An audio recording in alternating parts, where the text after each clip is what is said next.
Yo, welcome back to another episode of Smoochie Town presented by the Boardwalk Hotel, the best hotel in Mission Beach. You get a view, you get nice amenities, and you get good staff, so make sure you check that out. Also, Remix, you see it behind me, you see it in my hand right here. It's the best mocktail or mixer on the market. It's now in Whole Foods. If you're celebrating Dry Jan, get in there, or you can get it at Sprouts or Gelson's or Walmart soon, as well as Amazon, all right? As well as Cali Clear, next sponsor here, the best weed pen on the market. I know my guest doesn't smoke weed, but I do, and so does Christian behind the ones and twos. And let me tell you, you can go throughout your day and just hit this, and you're just in a state of absolute pleasure throughout the day. You're nicer to the grocery store checkout lady, you're nicer in traffic, and you're nicer to me when you see me at Barney's Beanery or Saddle Ranch.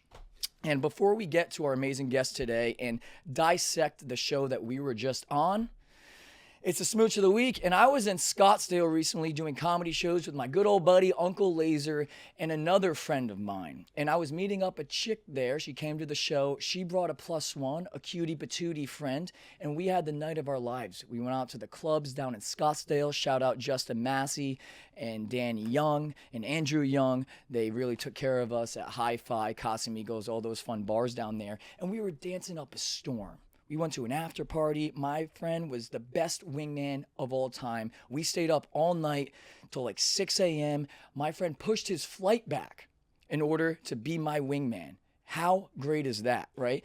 And my girl, she was kissy, she was touchy. We were dancing all night long, and we had a lot of fun. And then we eventually went back to her and her roommate's place down there in Scottsdale, and we go to our respective rooms. My friend was hooking up with her friend. And as soon as we lay down in the bed, finally, for some sexy time, a little smoochy action, she claims that she had a bad hip. Literally, we're making out, clothes are off. She was like, I can't hook up. I have a bad hip. Where was the bad hip on the dance floor all night? What are we doing? I'm starting to think it was me, guys. So at least my friend got some action. And that was a Smooch of the Week. Oh my goodness, that's a true story. Bad hip, are you kidding me? Wow. Didn't introduce you yet. So my guest this week, and also last time, and probably a couple more times now that the show is out, Vybes Villa, give it up for Rhino. Yeah. Rhino, how are we? Dude, I'm doing great. Has anyone ever told you that they had a bad hip mid-pump? Not even pump. It was just like lustful, if you will. Excuses sound best to the people that make them up. That is ludicrous. I cannot believe that she would even have the caucasity to say something like that. And I'm starting to think there was a point in the evening, maybe she was just tired, which is fine, just say that. But like, why? You gave it to me all night, the signs, the signals, and then you said you had a bad hip? What do you need an ARP card? What's going on? I get offended by people thinking I'm stupid. Like, she was insulting your intelligence by thinking you were going to believe that. Yeah. Bad hit, bruh. And really? she kept doing that thing. Like, oh my good. Okay. Yes, this is terrible to say, Christian. What does a bad hip have to do anything with your mouth? Does it? No, exactly. So like, I treated you to an amazing night, comedy show, brought you to after parties. We had fun. A little off the top. Off the top, right? They have neck issues now too? Like, yeah, neck. No, she's not doing this. It's too small. It's like a lollipop. Yeah, I'd rather someone just be like, "Hey, I'm not interested," or just say like, "I don't feel like doing it." Fine. Let's take a quick nap. We'll reconvene in the morning, or it was already morning. A few hours later, At least give me something. I like a hand job. Sue you're me. a psycho. A little handy. A little handy? No. You don't like hand jobs? I hate them. Oh, I prefer a hand job over a blow job. That I won't back you up on that one, but I will say they're underrated. Hand jobs, right? Handies, a nice lotioned up handy and a little makeout sesh. Ugh. Yeah, that probably not for everyone, but I think they're underrated. When did you have your first hand job? Damn. You know what? I think I went straight into the shenanigans. I didn't even really have a handy till I was deep into the sexual activities, like my whole early 20s, whatever. Dude, my first hand must have been Massage parlor? 24. Okay. 24. Good year. So, and but I don't get them that often. I'm too concerned with the other things. Yeah, for sure. So, but I'm 2026. We're getting back into the. Yeah, nice. So quick hand job detour. Now let's talk about the nitty gritty. We were just on a show called Vybes Villa. Yes. That was a lot of fun. That's where we met. Yes. How did you like the premiere? It came out on Zach Justice's YouTube channel. Go check it out, guys. And honestly, we bonded. We were bedmates, not like that. We were just, our beds were next to each other, and we just had good life talks. And I think that the show is going to be a hit, and it already is. It already has like 300,000 views in one day. Yeah. On YouTube, which is fantastic.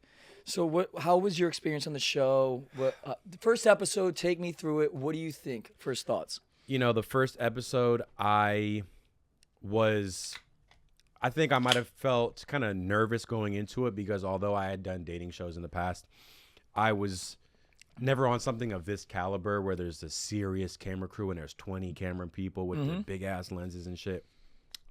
So, and knowing I was going to potentially be there for 5 days sleeping, I was anxious getting there. But then I realized, like, I'm going to be 80 one day and look back at this and think this was all fun and I had a great time. So I made sure I put myself out there and was like going to have a fun time. But while we were filming, dude, I didn't know what to think. It kind of felt like a fever dream. And right? And when I met Keep for the first time, yeah, I was just like, dude, she probably don't even like me. And this is probably just, I don't know. She probably just wants an extra clip or something for her social media. I didn't even go into it thinking like anyone's even going to fuck with me here at all. I kind of went in with no expectation, assuming that I wasn't going to get fucked with by anybody. And then anything good that did happen would just be a bonus. Yeah. That's what I was hoping for. So that first day, again, felt like a fever dream, but I don't know. I want to know what you think of your what's the word? My match? how they- Alexis? Your match and how they portrayed you or how you portrayed yourself. Yeah, I like it. I've done a bunch of dating shows, as you have as well. And one, I have to say, shout out to the Vybes crew and the whole Dropouts team, because the production value, that was just the same as Fuckboy Island, which is a network television show. It went from HBO to CW. Like the crafty, the catering, the crew size, the house, it was like very, very top tier. And I was surprised at that fact. Yeah. You know, especially when it's just for YouTube. I thought, oh, this is going to be one of those dating shows that like the 10-to-1 dating and stuff. But no, this was like legit. And I'm really happy how they portrayed me the first episode. Because on past shows, I feel like I can come across as like an annoying, pick-me, funny guy looking for attention. And I think there was a nice balance of the comedy and like, hey, I'm here for love potentially.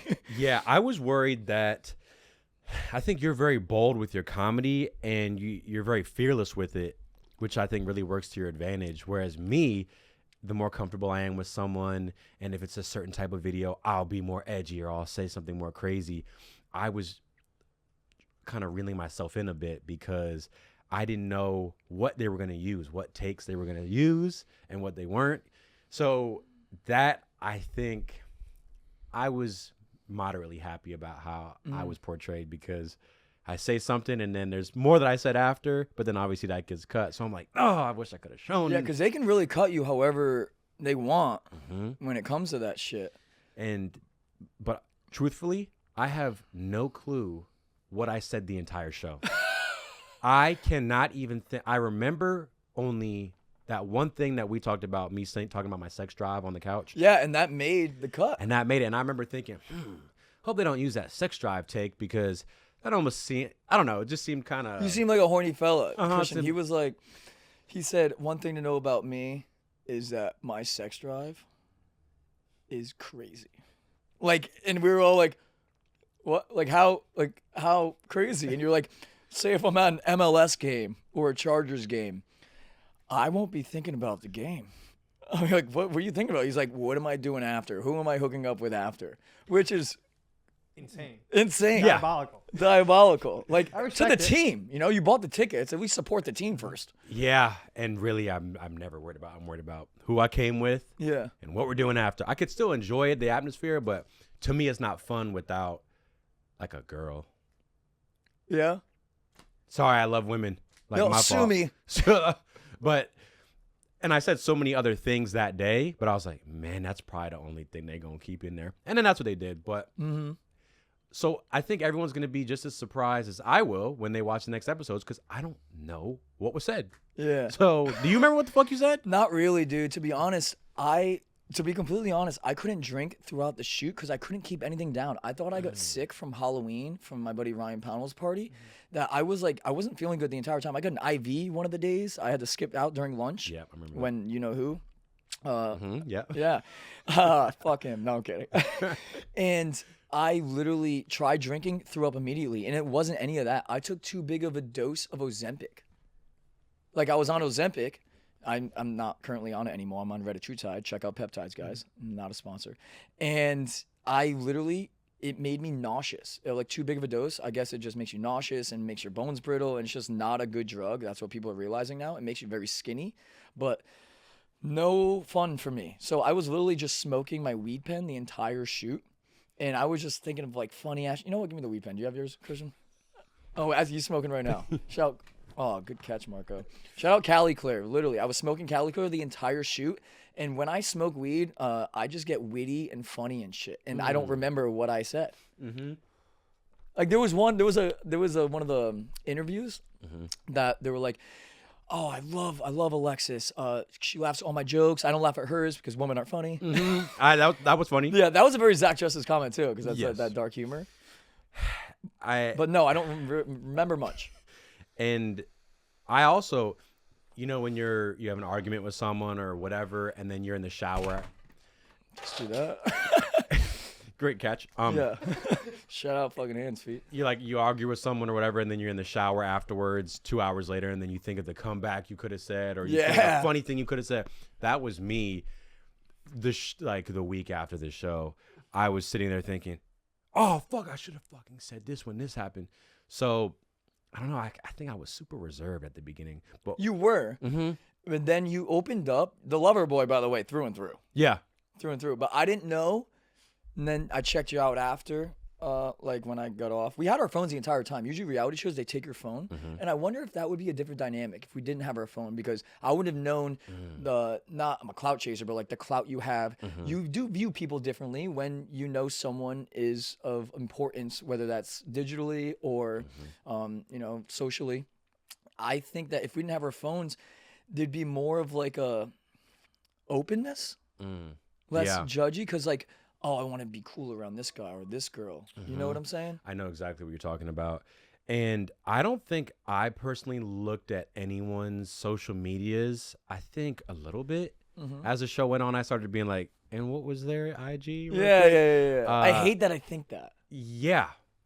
Right? Because you said something funny to Keep. You were like, yeah, it's a YouTube channel. It's like 8 million subscribers or something. And then Keep lit up like a Christmas tree as like, So, but that's the world we live in now. It's people always do treat me different, and they treat me better when they know that I have a sort of following of some sort, which I love. Yeah. I don't even think it's a superficial thing, whatever, but yeah, if you took everyone's social media profiles away, it would be an interesting dynamic, and people might treat each other a little bit different. Yeah. But then there's people I can't speak too much because there's further episodes, but yeah, you don't want to spoil anything. yeah, it's I did in situations like that, like on my YouTube channel, and just when I'm close with people, I'm obviously more myself. I'm more boisterous and what's the word, eccentric. Is that the right Eccentric? word? Yeah. Outgoing. But if it's a new group of people, I'm not trying to be the center of attention, class clown. And I felt that right when I got there. I was like, let me just be chill for the time being. Because it is a game at the end of the day, which I don't treat it like that. I entered, I was like, yes, 25 grand's on the line. I want to win. Don't get me wrong. But also, like, I'm a good guy, too, so I don't necessarily not want to stab anyone in the back. But it is like, you don't know any of these fucking people. Yeah. So you got to look out for yourself. And you never really know how other people perceive you as well. You might have went on there thinking, oh, my girl fucks with me and this is all dope. And we saw off that first episode, our boy Nick, Yeah. he turns around and sees, he's like, yes, got my, what's her name? Bella? Ellie? her name's Ellie. Ellie, yeah, the blonde chick. Blonde chick. Yeah. His name's Nick, right? Yeah, Nick. Okay. Ellie, 18 too. I didn't know she was 18. She was 18, and she was very smart for 18. Yeah, she did not give off that much. No. She had like a very mature, poised energy, which I Yeah. thought was interesting. But I thought that was so funny when Nick turns around. He's in love with her. They're doing handshakes and shit. And then That was gay as fuck. it cuts to her. She's like, not my type. Yeah. More into football players. Yeah. I said, holy shit. And he wouldn't have known that unless they do the interview with her where they get her exact thoughts after.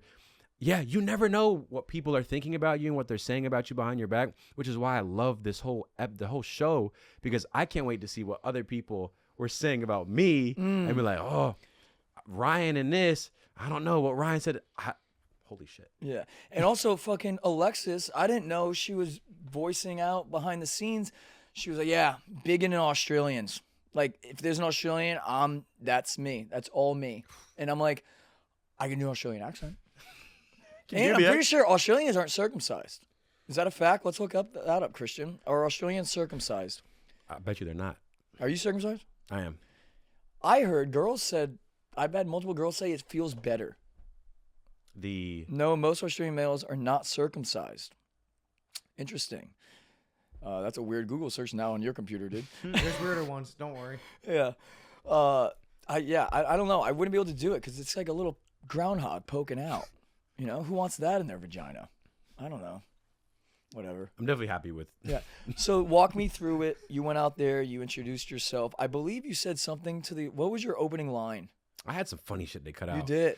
Wait, no, you had a good one. It was like seeing a girl smile, or it was. The fuck did I say? I know I said one thing that I was like, yeah, they gonna put this one in there. I said, oh, I think I said I'm black and white. I think I was like, my mom's white, my dad's black, but I am black from the waist down. Yeah. So, and I was like, yeah, they're going. And keep turning around quickly. I said the audience gonna eat this one up. Of course, it didn't make it into the cut. Yeah. But dude, I got no energy from anyone. I go up there, I'm giving my spiel, I'm talking about black from the waist down, dimples. Dimples, that's what it was. I said 6'1". I don't think they put that in there either. But I'm saying all this good shit, and then I was feeling no energy from anyone. I don't know if I can say this. I don't know if it matters that much. It's not that big of a detail. The one girl, Hispanic girl, Mello. Yeah. She said, "Would you, if we were in a car together, and it was your mom and me, who would you have in the front seat, and who would you put in the back seat, me or your mom?" And I said, "Oh, damn." And then she goes, "I don't like that answer. Taking too long. I don't like that reaction." And then I was like, "Fuck, tough ass crowd, bro." Yeah, they were being picky. Yeah, I literally put my heart out on the line. Zach was like, "Girls, what else do you need?" And so that was the ego boost I needed. That was When like she turned around? When she turned around, and I thought she was so beautiful. I was like, yeah, she was looking good. I was like, we can do this. We can. This is the way I wanted the show to start, and I strategically wanted to go first too, because why the fuck would you want to go last when there's only going to be there's only one, left? and that's what happened with Ricky. Got stuck with Julia, and then Julia did not seem like she liked Ricky very much. Because that one move that one move will 100% change the entire show dynamic of the order in which the guys go out. So I was going to try to give myself the best chance at getting the girl that I like the most, or having some options to pick from. Yeah. So I'm a genius for doing that. You are a genius. You went what, third? I went second. Second. No, I went third. The dude in between us immediately got out of there. So there were some weirdos that went up and tried to really pitch themselves. I didn't know and there's a one. And I think you could kind of tell, like, oh, this guy's not getting picked. Yes. Unfortunately. So thank God that we got chose, because that would have been a long car ride home. When you first met Keep and brought her in the house, were you like not fighting, were you like trying to draw a conversation out? Was it kind of like an immediate click? Because it seemed so until you caught a red flag. Mm-hmm. And I'm not talking about her hair.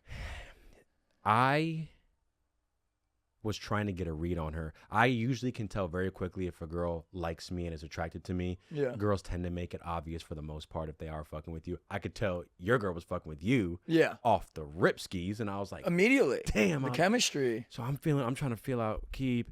And to answer your question there, What did you ask me specifically? You said, like, Were you drawing out conversation, or was it kind of like immediate? Just you guys got each other. she's so talkative and bubbly that the conversation was easy, but I didn't know if this was a romantic thing yet.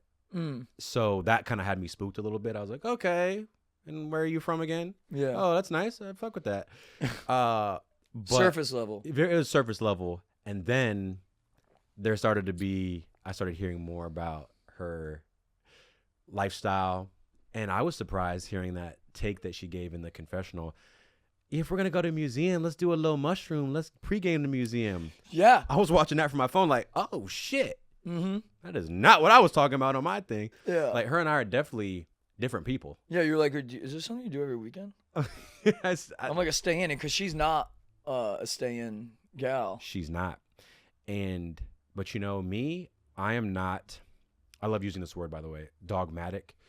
Oh, good word. Can you look that up? What the fuck? Yeah, let's see if fucking Christian knows how to spell it. And let me use it, and I did use it. Oh wow, good job, buddy. It's the most easy word to Good spell. job, dude. I'm proud of you, Christian. I did use that later in the season. Hopefully that's not a spoil. Someone who asserts their opinions as undeniable.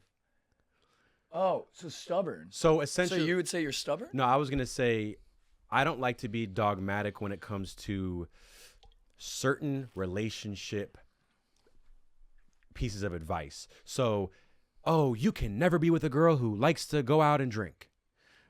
That would be an example of being dogmatic, is saying any girl that enjoys alcohol and partying, you simply cannot get along with her. That is not a good match for you. I don't like to think like that, because trying to have someone you can have a girl who maybe likes to drink, whatever, maybe I'm not into it, but maybe there's a lot of other things that we connect on and we're a great match. So I don't like to just discard people just because, oh, you have red hair, I don't fuck with redheads. Oh, you're fucking a little taller than my usual type, I don't do tall chicks. So that was my mindset going into it with Keep, as she's saying like, oh, I like to party and I like to drink and stuff. Yeah. I did get a little jump scare, but But those girls are always more fun, they are. And right? Mm-hmm. Yeah. and Well, you like boys, Christian, so. I do. and this is another thing. This isn't applicable to the show, but just in general. Let's see if I want to censor myself here. Basically, the concept of a girl being like a hoe or something. The hoes I've met are some of the coolest fucking people. Strippers, stuff like that. Are Yeah, some of the, OnlyFans girls are fucking cool as fuck. there's some Some of the porn most, stars aren't. They're a little chatty Cathy based on the last pod. but like some of the girls that there could be a girl with, oh, I've only had 2 bodies, and she's the meanest person you ever met. And then there's a stripper chick, whatever, and she's so fucking cool. Mhm. So, like I said, try not to be too dogmatic, but I was just feeling it out. That first episode, it genuinely was a question mark for me. And I said it as well in my take. I said, I don't know how she's feeling. I can't get a read on her just yet. But Did you like everyone in the house? did I like everyone in the house? There was no one I didn't like, but I was, You fucked with people more than the other. yeah, it was more like I was impartial towards a lot of people in there. Yeah. I won't spoil anything, but Yeah. there was just a few people that I felt I connected with more Yeah. and felt like I gelled with more. Yeah. It definitely wasn't that many people that I felt like, oh, Yeah. I enjoyed the downtime a lot. yeah, There was a lot of downtime, and that's how TV shows go and stuff. And that's when you actually like get to know people. And I think then that information will translate on screen as like, because as a viewer, you're watching it and you're like, wait, how do they seem like a family? So how do they like get so close already? We only saw them introduce and then like a quick room visit, you know? yeah, But like off screen, and then you're really like learning about each other, and then it's like, oh, okay. So you kind of like you fast forward. Reality shows, I've been on a bunch of them. It's like dating sped up like a 6-month relationship in a week. yes, And I know more. I knew more about Alexis those first couple of days than girls I've dated for like 6 months. yeah. Then my own Because mother. you have to ask them questions, you know? Yeah, and I completely agree with that. I had a thought. It's gonna come to me. I kind of forgot it, but I kind of want you to talk a little bit more. Yeah. What would until you it say? comes back What to would me. be the first question, Christian? What would be the first question that you ask on a date? On a date? I don't even know. Do you have a girlfriend? Not anymore. Oh, not anymore. No. What happened? We just ended it like the other day. Damn. Oh no. Tough. When you say we, what does that mean? She was kind of giving me weird energy. Like, I didn't want to put up with it anymore. So I was like, all right. Like, it was kind of like we were both like, she was supposed to come out for Valentine's Day. I told her today not to come anymore. Oh, so you broke it off. I thought it was, you say mutual and it was her. Yeah. It was like both of us. Like, she like she wanted to like end it but keep it going. I was like, no. Like, if we're ending this completely. Was this the black chick? Yeah. Nice. He likes black chicks. Love them. Yeah.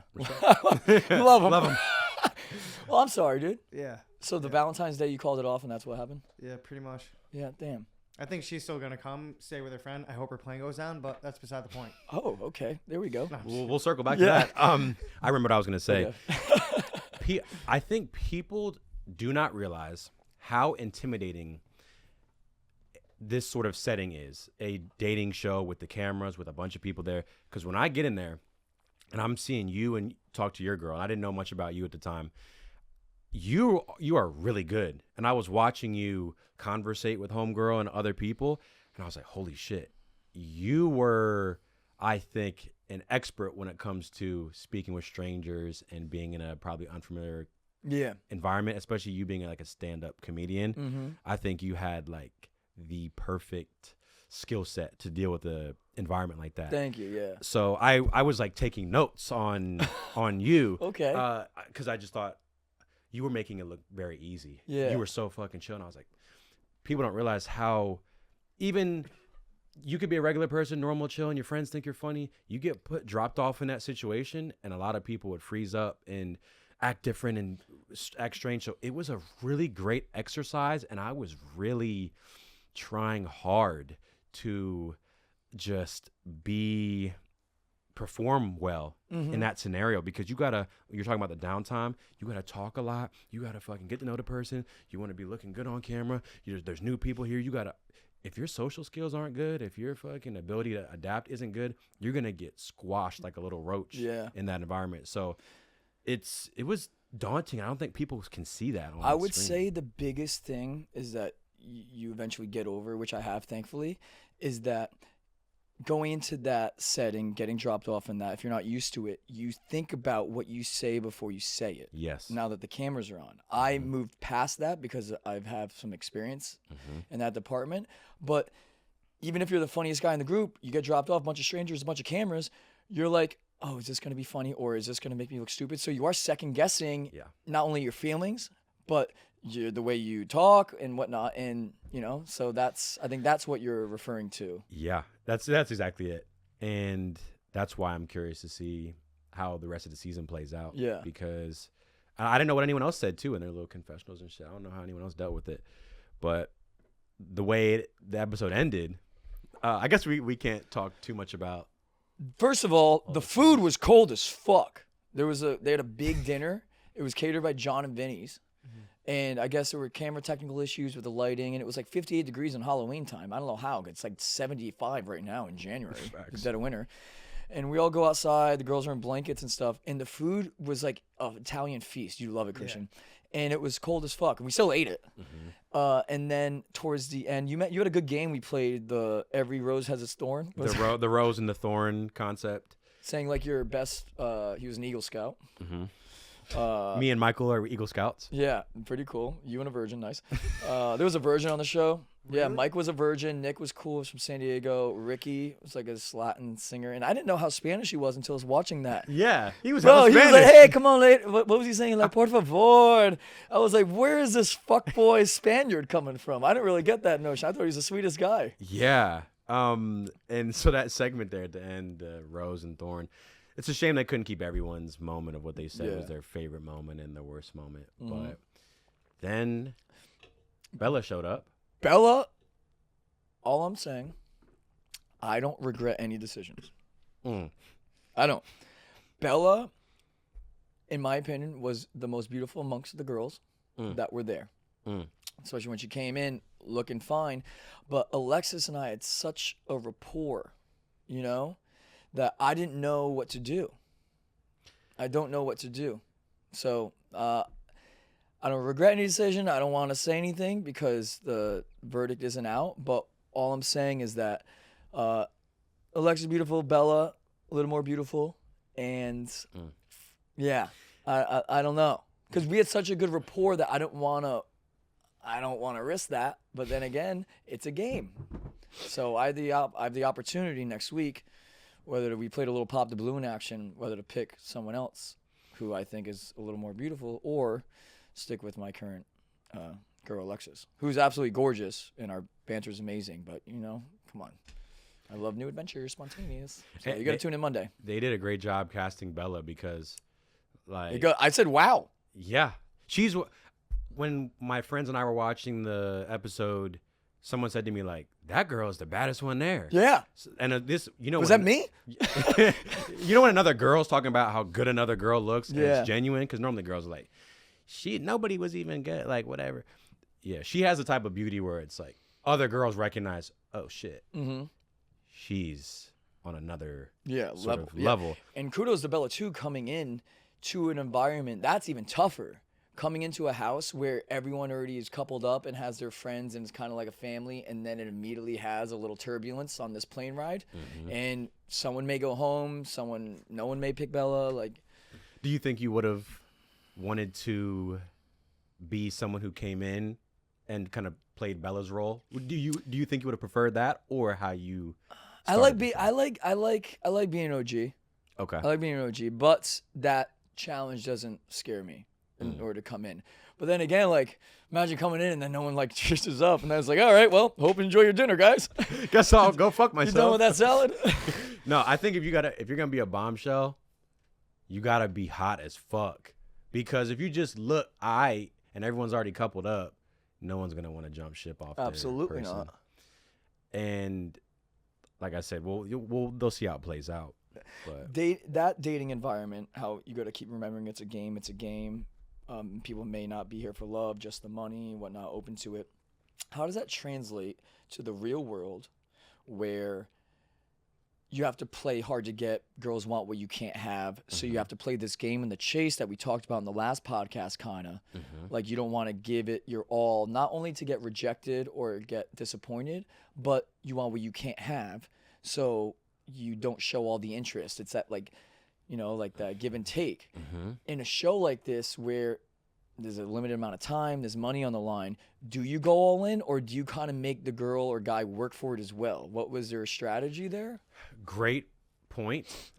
I didn't have a strategy because I didn't know what to expect and how much my girl might have liked me, whatever.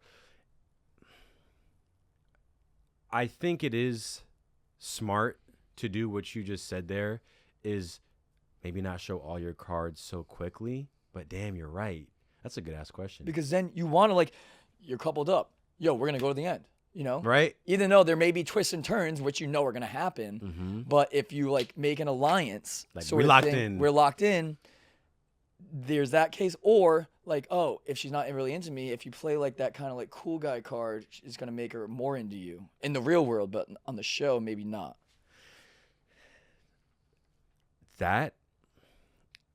Did you have a strategy? Did you I obviously went there because I was broke and I wanted some money, don't get me wrong, but I was open to meeting someone to potentially, like, use that money to go on a vacation or some shit, Dude. And so I didn't really have a strategy. It was just being me. And sometimes being me bites me in the ass because I don't pay attention to what's right in front of me, especially when dating in the real world. I focus so much on having a good time. And with my boys, like, when I go out, I don't go out to, like, catch chicks or go home with a chick and, like, how guys go out. I don't do that. I go out to have fun with my friends, guys and girls, and if I end up hooking up with someone at the end of the night, perfect. If not, then no harm, no foul. I'll just jerk off per usual. And we'll get to porn in a second because I heard you have a little problem. I just don't understand, like, how guys, because I think that's unattractive. If you have patience and you take your time, the girls will come to you eventually, because that's that give and take. Yes. So my strategy was just kind of like be me still. But then I put myself in the friend zone all the time. And with a show like this, a friend zone could work because you both agree that, like, you're there just for the money and you're, like, going to be a couple for the time being. But also, like, when there's a romantic interest and a romantic charge, that makes the bond even stronger and your partner won't fuck you over. Yeah. I think it's smart to go in. I don't think you can play the let me not show her too much interest and do the not give her exactly what she wants right now, I think you do got to go in lover boy more aggressive and make like that pact and that Confess deal. your fucking love. You know? I think you say I love you on the first date.